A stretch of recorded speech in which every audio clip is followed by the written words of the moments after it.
সম্মানিত আল্লাহর প্রিয় বান্দা, এবার আসেন ওয়ান ইবনে উমর রাদিয়াল্লাহু তাআলা আনহু قال أقام رسول الله صلى الله عليه وسلم بالمدينة 10 سنين يضاحي رواه المشكاة المصابيح। নবীজির হায়াতে জিন্দেগি দুই ভাগে বিভক্ত, মাক্কি জিন্দেগি বলেন, মাদানী জিন্দেগি। আল্লাহ রাসূলের একজন সাহাবী আব্দুল্লাহ ইবনে উমর, দ্বিতীয় খলিফা উমরে ফারুক রাদিয়াল্লাহু তাআলা আনহুর ছেলে, তিনি বলছেন, আমি দেখেছি মাদানী জিন্দেগিতে আল্লাহর রাসূল আকামা 10 সিনিনা 10 বছর ছিলেন। ইউদাহি, এমন কোন বছর ছিল না যে আল্লাহর নবী কুরবানি করে নাই। সুবহানাল্লাহ। 10 বছর মাদানী জিন্দেগিতে নবীজি মদিনায় ছিলেন, কিন্তু 1 বছর কুরবানি করেন নাই, এমন কি হয় নাই?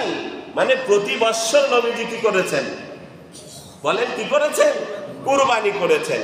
এবার আসেন ওয়াফি বাদাই সানাই রুবিয়া আন্না রাসূলুল্লাহি সাল্লাল্লাহু আলাইহি ওয়াসাল্লাম সাকা মিয়াতু বুদনাতিন ফানাহারা মিনহা সালাসাতা ওয়া সিত্তিনা বিয়াদিহি শরীফা। বিদায় হজ, নবীজি উমরা করেছেন জীবনে 4টা। কয়টা? 4টি। 3টি আলাদা আলাদা, আর হজ্জে তামাত্তুর সাথে হজের সফরে একটা। তাহলে কটা হলো? 4টা। আর হজ করেছেন কয়বার? অনেকে বলে উমরার যে কি হবে, হজে যাস। ভুল কথা। যদি রাসূলের সুন্নাত আদায় করতে চান তো নবীজি হজের আগে 3টা উমরা করেছে, মিনিমাম 3 বার উমরা করার পরে হজ করা দরকার। নবীজি যা করেছেন তাই করব, যদি তাই বলেন তাহলে আগে 3 বার উমরা, এরপরে কি? কারণ নবীজি আগে 3টি উমরা করেছেন, এরপরে হজ। অতএব যারা বলে হজের আগে উমরা করা যাবে না, ভিত্তিহীন একটা কথা বলে, এদের কথার কোনো কি নাই, ভিত্তি নাই। বরং টাকা হয়েছে উমরার, উমরাতে চলে যাবেন, আর কাবার গিলাফ ধরে আল্লাহকে বলে আসবেন, আল্লাহ হজের মৌসুমে আমাকে ডাক দিও। আবার অর্থ হলো আবার হজে যাবেন, আবার সাংসারিক জীবন চালাচ্ছেন সুন্দর করে, আবার হজে যাওয়ার সামর্থ্য হয়েছে, আবার আল্লাহর দরবারে সাড়া দিবেন। একবার করে বসে থাকার দরকার নাই তো, বারবার যাবেন। এবার আসেন নবীজি বিদায় হজে সাকামিয়াতু বুদনাতিন 100টি উট কুরবানি ডাঙ্গায় নিজে হাঁকিয়ে হাঁকিয়ে নিয়ে গেলেন। সুবহানাল্লাহ। কয়টা?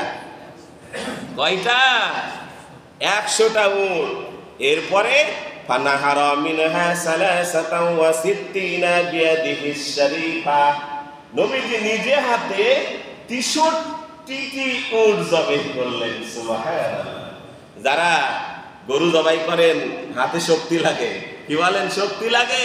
নবীজি নিজ হাতে কতটি? 63টি জবাই করলেন। এরপরে সুম্মা আতাল মাদিনাতা সাইয়্যিদানা আলী রাদিয়াল্লাহু তাআলা আনহু ফানাহারাল বাকি। এরপরে নবীজির জামাই মুসলিম জগতের কত নম্বর খলিফা? 4র্থ নম্বর খলিফা, তাই না? উনাকে দিয়ে দেওয়া হলো দায়িত্ব, উনি 37টি উট জবাই করে দিলেন নবীজির পক্ষ থেকে। সুবহানাল্লাহ। তাহলে 10 বছর নবীজি 9 বছর কি করেছেন? কুরবানি করেছেন একাই, ভাগে করেন নাই। 9 বছরই কুরবানি দিয়েছেন, 1 বছরও মিস করেন নাই। আর লাস্ট বছরে এসে 100টি উট কুরবানি। সুবহানাল্লাহ। এবার নবীজি যা করেছেন তাই করব। আমাদের সমাজে এক শ্রেণীর আলেমরা বলে না, সহি হাদিস ছাড়া মানি না। সহি কি বলেন? হাদিস ছাড়া মানি না, বলে না। তো সহি হাদিসে 100টি উট কুরবানির কথা এসেছে, আপনি কবে দিবেন? নবীজি যাই করেছে তাই করব। তাহলে নবীজি তো জীবনে একবার 100টি উট কুরবানি করেছে, আপনাকে তো করা দরকার, কি বলেন? এই জন্য নবীজি যা করেছে তাই করব এই কথাটা বলা যাবে না। বরং নবীজি যা করেছেন, যা উনি স্বীকৃতি দিয়েছেন, সাহাবীরা করেছেন, নবীজি দেখেছেন, মনসম্মতি জ্ঞাপন করেছেন, সবই কিন্তু নবীজির হাদিস। কি বলেন? নবীজি জীবনে পায়জামা পরেন নাই, তাহলে আলেম উলামা পরে না। আপনারা প্যান্ট পরেন না, তো নবীজি পরেন, কি বলেন? তো সাহাবায়ে কেরাম পড়েছেন, নবীজির সম্মতি জ্ঞাপন করেছেন। এই হচ্ছে বিষয়। নবীজি যা করেছেন, সাহাবায়ে কেরাম যা করেছেন, নবীজির সামনে যা হয়েছে উনি সম্মতি জ্ঞাপন করেছেন, স্বীকৃতি দিয়েছেন। এটাই হলো কি হাদিসে শরীফা বা সুন্নাতুন নবী সাল্লাল্লাহু আলাইহি ওয়াসাল্লাম। তাহলে শেষ বিদায় হজে নবীজি কতটি উট কুরবানি করলেন? তো আপনি 100টা ছাগল তো আপাতত পারার কথা ছিল। ও আল্লাহর বান্দারা, গোল্লাপাড়ায় কেউ করেছে 100টা ছাগল, 100টা মহিষ, 100টা গরু? গোল্লাপাড়ায় কি এরকম লোক নেই যে 100টা ছাগল কুরবানি করবে? বরং ভাগার কিসের দরকার? ভাগে কেন এত আপনি পাড়াপাড়ি? ভাগার কেন আপনার এত মানে কি বলবো, ভাগের জন্য মানুষ পাগল। অথচ নবীজি শেষ হজ বিদায় হজে একাই 100টি উট কুরবানি করলেন, সুবহানাল্লাহ। আর বাকি 9 বছর ভাগে কুরবানি করেন নাই, নবীজি গোটা গোটা কুরবানি করেছেন। এবার আসেন, কেউ বলতে পারে, দুনিয়ার কোনো মানুষ বলতে পারে শেষ জামানায় যে নবীজির বোধহয় আর্থিক সচ্ছলতা বেশি ছিল, তাই নবীজি পেরেছে দিয়েছে, আমার সচ্ছলতা নাই, আমি ভাগে দিব। এবার আসেন হাদিস থেকে নবীজির সংসারের অবস্থা একটু আমরা হাদিস থেকে নিই। وعن عائشة رضي الله تعالى عنها قالت لعروة بن أختي إنا كنا لننظر إلى الهلال 3 أهلة فيه شهرين। সম্মানিত আল্লাহর প্রিয় বান্দারা, আম্মাজান আয়েশা সিদ্দিকা রাদিয়াল্লাহু তাআলা আনহার বোনের ছেলে উরওয়া তিনি বলেন, আমি আমার খালার থেকে শুনেছি, ইন্না কুন্না লানানজুরু ইলাল হিলালি 3 আহিল্লাতিন। নবীজির সংসারের অবস্থা এমন ছিল, অনেক সময় শাহরাইনি 2 মাস অতিক্রম করে 3য় মাসের চাঁদ দেখেছেন। ওয়ামা আওকাতু ফি আবিয়াতি রাসূলিল্লাহি নারুন। নবীজির যতগুলি স্ত্রী ছিল, কারো ঘরে এই 3 মাসের মধ্যে আগুন জ্বলে নাই। 3 মাসে আগুন জ্বলে নাই, এমন অবস্থাতেও নবীজি ভাগে কুরবানি। আর বলছে না, এবার যে সমস্যা, নবীজির ঘরে 11টা স্ত্রী ছিলেন, তাই না? নবীজির কয়টা স্ত্রী ছিল? 11টি। কোন ঘরেই 3 মাসে আগুন জ্বলে নাই, অথচ নবীজি 10 বছরের মধ্যে 1 বছর ভাগে কুরবানি। তো আপনার বাড়িতে তো প্রতিদিন আগুন জ্বলে, জ্বলে না? আর বলছে না, জ্বলে কি জ্বলে না? তা আপনি কেন ভাগার পিছনে ছুটেন? আপনি কেন ভাগার পিছনে ছুটেন? আপনি না গোটা গোটা কুরবানি করবেন। আপনি তো 1 মাসও চুলায় আগুন জ্বলেনি এমন এই গোল্লা পাড়াতে নাই, 1 সপ্তাহ জ্বলেনি এমন আল্লাহর বান্দা বান্দি নাই, তাহলে আপনি কেন ভাগার পিছনে ছুটেন?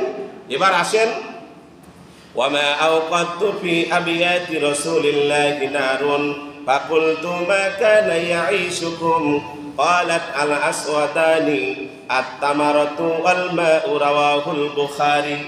সম্মানিত আল্লাহর প্রিয় বান্দারা, উরওয়া রাদিয়াল্লাহু তাআলা আনহু যখন খালার মুখে শুনলেন যে 2 মাস অতিক্রম করে 3য় মাসের চাঁদ দেখেছি, ও বোনের ছেলে উরওয়া, এই 3 মাসের মধ্যে নবীজির কোন ওয়াইফের ঘরে কোনো কিছু রান্না হয়নি।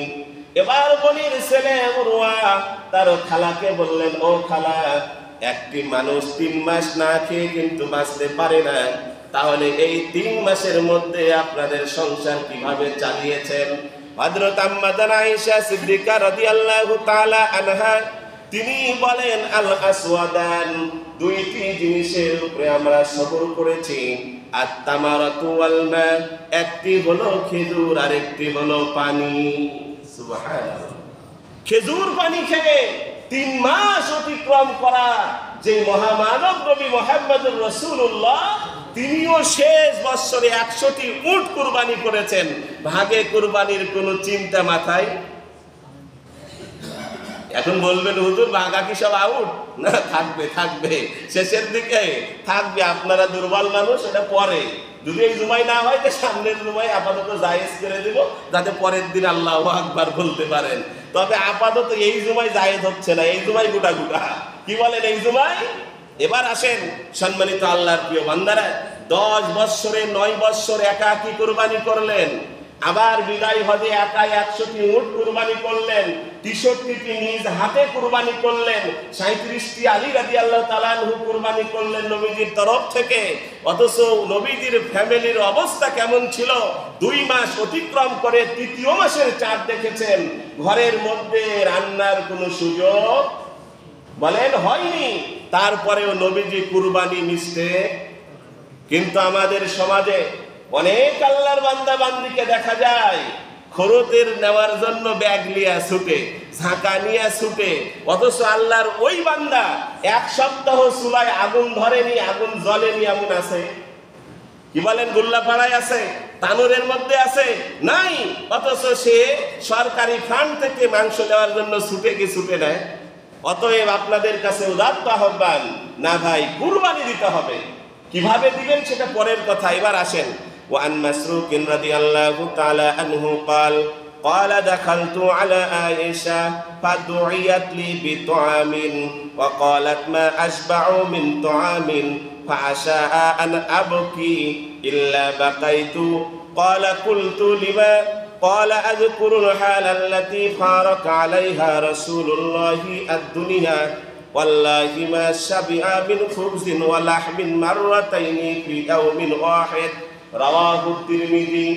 সম্মানিত আল্লাহর প্রিয় বান্দারা, আম্মাদান আয়েশা সিদ্দিকার ভাই মাসরুক রাদিয়াল্লাহু তাআলা আনহু তিনি বলেন, আমি আমার বোন আয়েশা থেকে, তার মুখ থেকে শুনেছি, আমি আয়েশা রাদিয়াল্লাহু তাআলা আনহার বাসায় গেলাম বেড়ানোর জন্য। ফাদুইয়াত লি বিতআমিন, বাসায় যাওয়া মাত্রই আমার বোন বলল, ভাই এসেছে, খেতে দাও। কিন্তু আপনাদের সম্পর্ক তো ভাইয়ের সাথে ভালো না। আপনারা যদি কে বলেছে বাপ মরে গেলে বোন বাড়ির অংশ পাই না, এটা কোথায় পেয়েছেন? এটা কোথায় পেয়েছেন যে বাপ মরে গেলে বোন বাড়ির অংশ পাবে না? বাড়ির তীরও পাবে, খালি অংশ না, যে খাট ওই খাটেরও অংশ পাবে, সব জায়গায় ভাগ পাবে। হ্যাঁ, এখন বোনকে আপনি বুঝাতে পারেন, বোন তোমার তো এখানে থাকার দরকার নাই, বাড়িতে 5 শতক পাচ্ছিলা, ওই 10 শতক আমি জাওয়াত দিয়ে দিলাম, ওখান থেকে তুমি এটার বিনিময়ে ওখানে নিয়ে নিও, এটা আলাদা কথা। কিন্তু অনেক সময় বোনকে বাড়ির অংশ দেয় না, জমি জমা ঠিক মতন বুঝে দেয় না, দিয়ে বোন আর ভাইয়ের মধ্যে কোনো সম্পর্ক নাই। বোন যদি দেখে ভাই আসছে, অন্য রাস্তা দিয়ে বোন যায় কি যায় না? খবরদার, আত্মীয়তা বিচ্ছিন্নকারী আল্লাহর বান্দা বান্দি জান্নাতে যাবে না।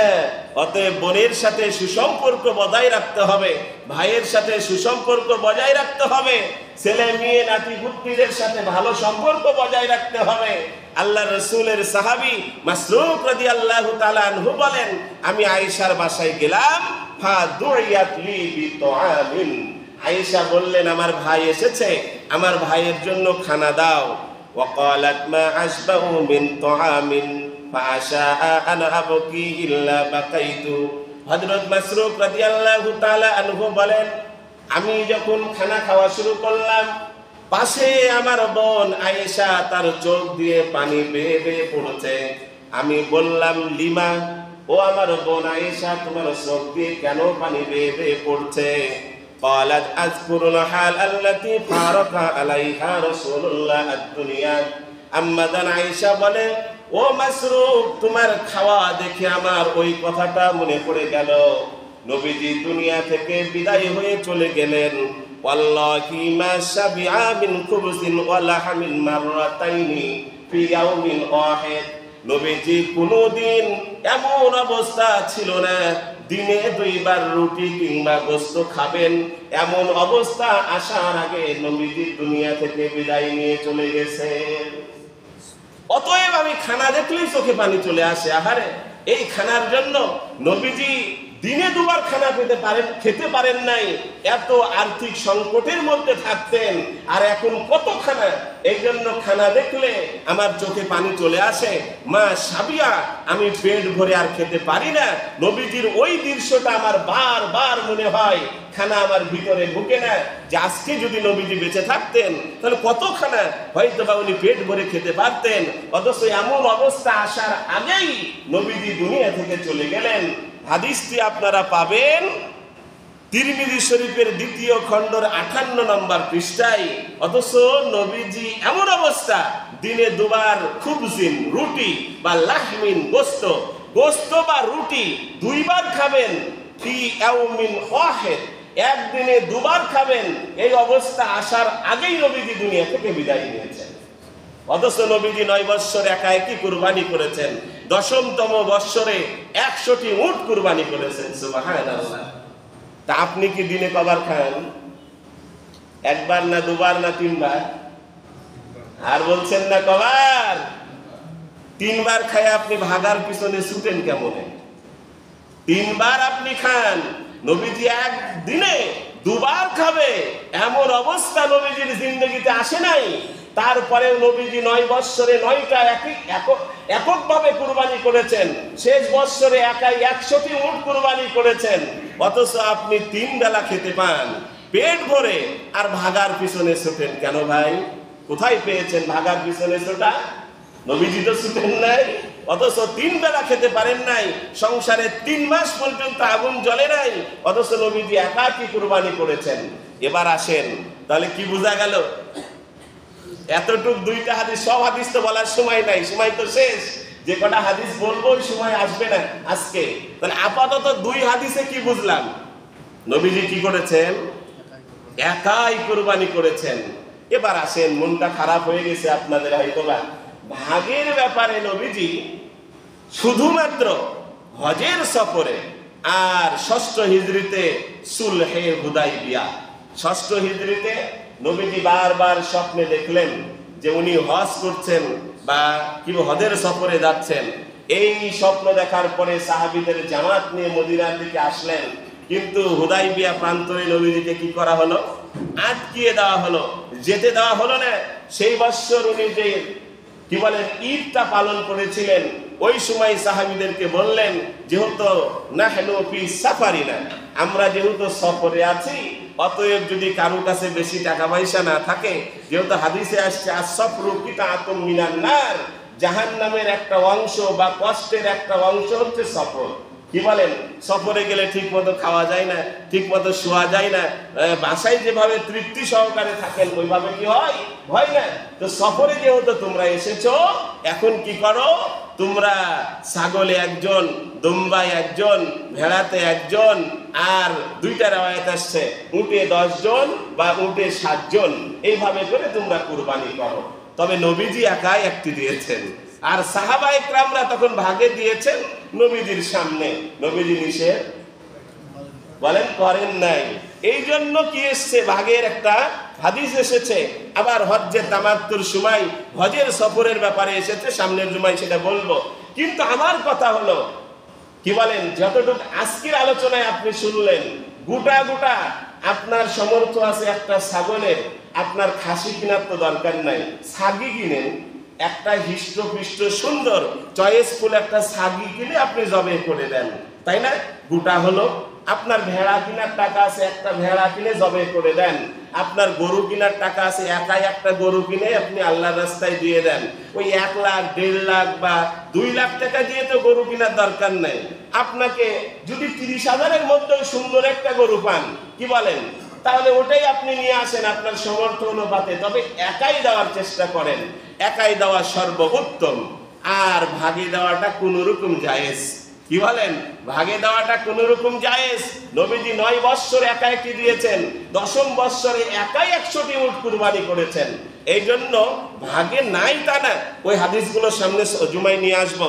আমরা আপাতত আজকের জুমায় কি পেলাম? গোটা গোটা কি পেলাম? গোটা গোটা।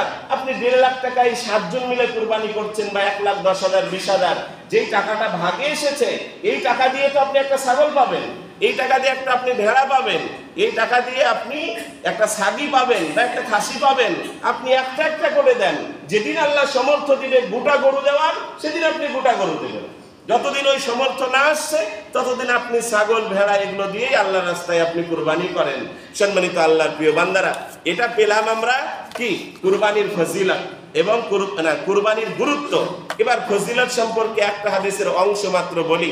ওয়ান আয়েশা রাদিয়াল্লাহু তাআলা আনহা ক্বালাত আন্না রাসূলুল্লাহি সাল্লাল্লাহু আলাইহি ওয়াসাল্লাম ক্বাল মা আমিলা আদামা মিন আমালিন ইয়াউমুন নাহারি আহাব্বু ইলাল্লাহ মিন ইহরাকিদ দাম। সম্মানিত আল্লাহর প্রিয় বান্দারা, হাদিসটি তিরমিজি শরীফের মধ্যে এসেছে। ঈদুল আযহার দিনে যত আমল আছে, ঈদুল আযহার দিনে যত আমল আছে, আহাব্বু ইসমে তাফজিলের সিগা, ইংরেজিতে বলা হয় সুপারলেটিভ ডিগ্রি, যত আমল আছে তার মধ্যে সর্বোত্তম আমল হলো ইহরাকুদ দাম, আল্লাহর রাস্তায় আল্লাহকে সন্তুষ্টির জন্য রক্ত প্রবাহিত করা। সুবহানাল্লাহ। কি ওই দিনে আল্লাহর কাছে অন্য কোন ইবাদত এত পছন্দের নয় যা আল্লাহর রাস্তায় কুরবানি পছন্দ হয়। সুবহানাল্লাহ। এবার আসেন, কেন লাইয়াতি ইয়াউমাল কিয়ামা বিকুরুনিহা ওয়া আশআরিহা ওয়া আদলাফিহা ওয়া ইন্নাদ দামা লা ইয়াকাউ মিনাল্লাহ বিমাকানিন ক্বাবলা আন ইয়াকাউ মিনাল আরদ ফাতিবু বিহা নাফসা, রাওয়াহু তিরমিজি। আল্লাহর রাসূল বলছেন, সেই দিনে যদি আল্লাহকে সন্তুষ্ট করার জন্য কুরবানি করতে পারেন, দিলে নিয়ত থাকলে হবে না। যদি কুরবানি না দিই, মিয়াদার বিয়ে দিয়েছি, জামাই আসবে, লাতি বুতি আসবে, কি বলেন ওই খরচের মাংস কতটুকু পাবো না পাবো, এরকম যাতে কোনো সময় চিন্তা না আসে। একটাই চিন্তা থাকবে, আমি কুরবানি দিচ্ছি লিওয়াজহিল্লাহ, কার জন্য? আল্লাহর জন্য। দ্বিতীয় কোনো চিন্তা যদি আল্লাহর ওই বান্দার মেমোরিতে, ব্রেনের মধ্যে না আসে, আল্লাহ রাসূল বলছেন লা ইয়াতি ইয়াউমাল কিয়ামা, কুরবানির জন্তুর বিকুরুনিহা, শিং, ওয়া আশআরিহা, তার পশম, ওয়া আদলাফিহা, তার খুরা যেগুলো আপনি আমি ফেলে দিই, সেগুলো সবগুলো মিজানের পাল্লায় ওজন দেওয়া হবে। সুবহানাল্লাহ। কিন্তু শর্ত একটা, কার জন্য হতে হবে? তাহলে থাবা মেরে কয় মন এটা বলা যায়? হাটে যায় থাবা মেরে বলে এত কেজি হতে পারে, এত মন হতে পারে, তাহলে কি আল্লাহর জন্য হলো? কি হলো? খাসি চাড়িয়া দেখে, ভেড়া চাড়িয়া দেখে, মানে এমনি ওর বিশ্বাস হয় না, চাড়িয়া দেখে বলে এত কেজি, এই দামে নেওয়া যেতে পারে। সাথে আবার কষাই লিয়া যায়। কেন ভাই?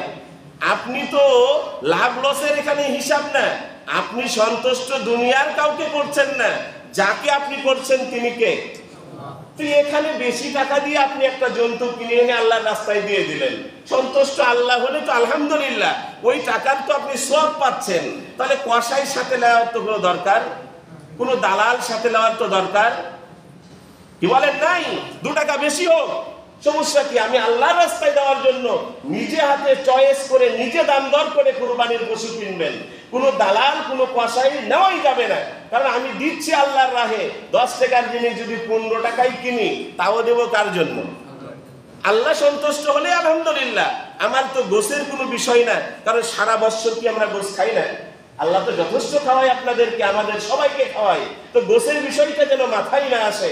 যদি এমনটি হয়, মিজানের পাল্লাই তার পশম, তার ওই চামড়া, তার ওই খুরা সবগুলো ওজন দেওয়া হবে। এরপরে আল্লাহ তাআলা বলছেন, আল্লাহ রাসূল বলছেন, ফায়াকাউ মিনাল্লাহ বিমাকানিন ক্বাবলা আন ইয়াকাউ মিনাল আরদ ফাতিবু বিহা নাফসা, ওই জন্তুর রক্ত জমিনে পড়ার আগে আগে আল্লাহ ওই বান্দা, ওই বান্দির উপরে সন্তুষ্ট হয়ে যায়। বাস আলহামদুলিল্লাহ, এটাই তো আলহামদুলিল্লাহ, এটাই তো আমরা চাচ্ছি, তাই না? এটাই তো আমরা চাই। তাহলে মাংস কত কেজি হলো এটার দরকার নাই, কি বলেন? কেনার সময় এত চিন্তা করার দরকার নাই। আর সব সময় মাথায় রাখবো, এই বছর যদি ভাগে দিয়ে থাকেন আলহামদুলিল্লাহ দেন, তবে আল্লাহর কাছে দোয়া করবেন, আল্লাহ সামনে বছর থেকে ভাগে দেবো না, গোটা গোটা দেবো, এই সামর্থ্য তুমি আমাকে দাও। আল্লাহর কাছে আমরা সবাই এই দোয়াটা করবো, যাতে একা একাই দিতে পারি। যতদিন গরু দেওয়ার সামর্থ্য না হচ্ছে, ছাগল দেন, ভেড়া দেন। যেদিন আল্লাহ গরু একটা দেওয়ার সামর্থ্য দেবে, সেদিন একটা গরু দেবেন, বা 2 ভাইয়ে দিলেন, 3 ভাইয়ে দিলেন। একই পরিবার থেকে আপনারা অনেক সময় হাদিসের মধ্যে এসেছে, এভাবেও দেওয়া যায়, তবে বাইরের কারোর সাথে। আর প্রথমেই যেটা বলেছি, ফাসল্লি লিরাব্বিকা ওয়ানহার, বেনামাজির সাথে কুরবানি করা প্রশ্নই আসে না, খালি গোস্তই খাওয়া হবে। আল্লাহর দরবারে এটা যাবে না। ইন্না সলাতি ওয়া নুসুকি পরে এসেছে, তাই বলছে ওয়া মাহইয়া ওয়া মামাতি। এই আয়াতেও আল্লাহ বলেছেন আগে নামাজ পরে কুরবানি। সূরা কাউসারেও বলেছেন আগে নামাজ পরে কুরবানি।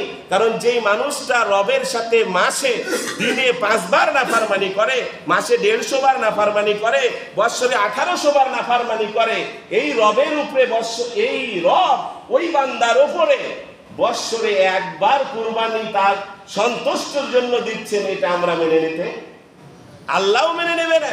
এই জন্য যদি ভাগিদার হয়, খেয়াল করবেন, বেনামাজির সাথে ভাগ দেওয়া যাবে না।